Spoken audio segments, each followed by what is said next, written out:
মৰম ছাত্ৰ ছাত্ৰীসকল ক্লাছ টিউটৰ ইউটিউব চেনেললৈ তোমালোকক স্বাগতম জনাইছোঁ।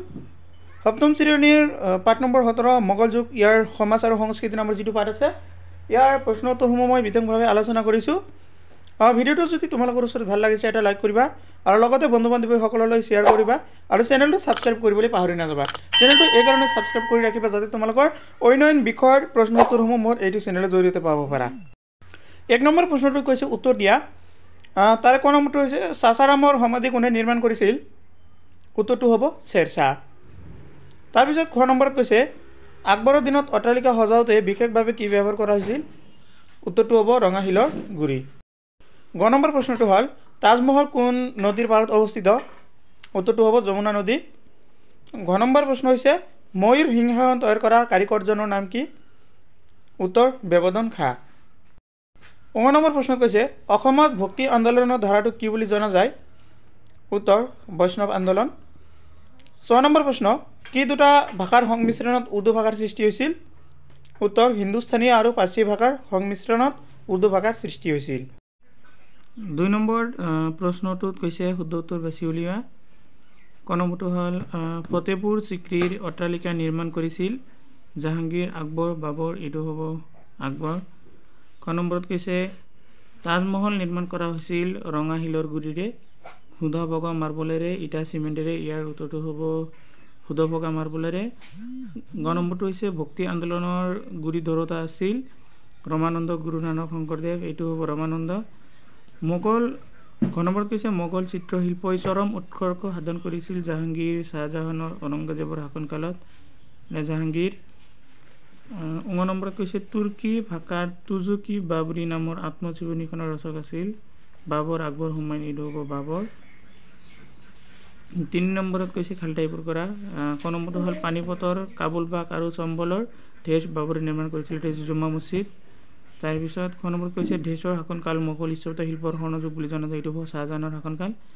গ নম্বৰত কৈছে জাহাংগীৰৰ দিনত ঢেচ শিল্পৰ চৰম বিকাশ হৈছিল মোগল চিত্ৰ। তাৰপিছত ঘ নম্বৰত কৈছে যে আকবৰৰ দিনত প্ৰকাশ পোৱা অভিধানখনৰ নাম ফাৰ্চী প্ৰকাশ।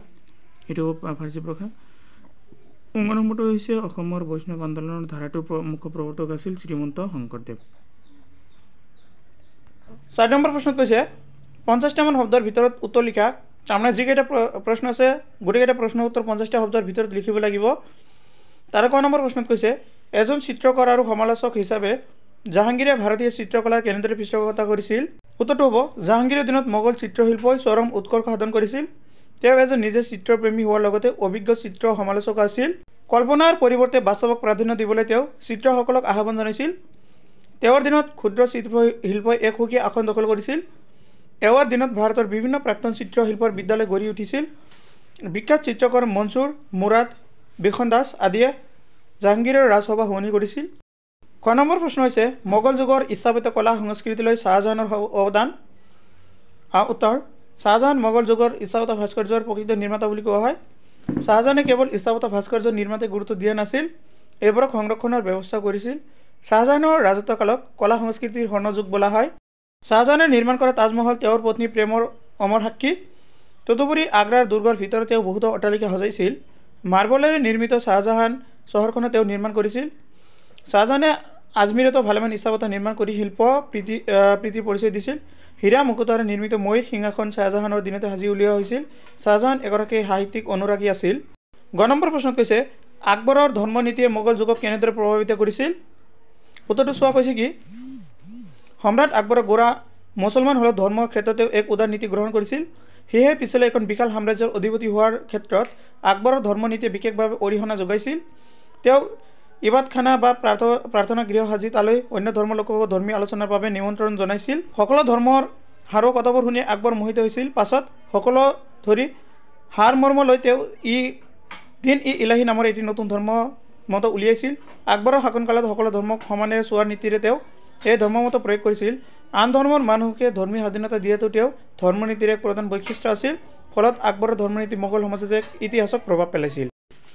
ঘ নম্বৰ প্ৰশ্ন কৈছে মোগল যুগৰ কেইগৰাকীমানৰ উল্লেখযোগ্য মহিলাৰ নাম লিখা। উত্তৰটো চোৱা মোগল যুগৰ ৰাজ পৰিয়ালৰ মহিলাসকল বহু কেইগৰাকী মহিলাৰ নাম আমি ইতিহাসৰ পাতত পাওঁ। বিশেষকৈ সাহিত্যৰ ক্ষেত্ৰত হুমায়ুনৰ ভগ্নী তথা হুমায়ুন নামাৰ লিখিকা গুলবেদন বেগম উল্লেখযোগ্য।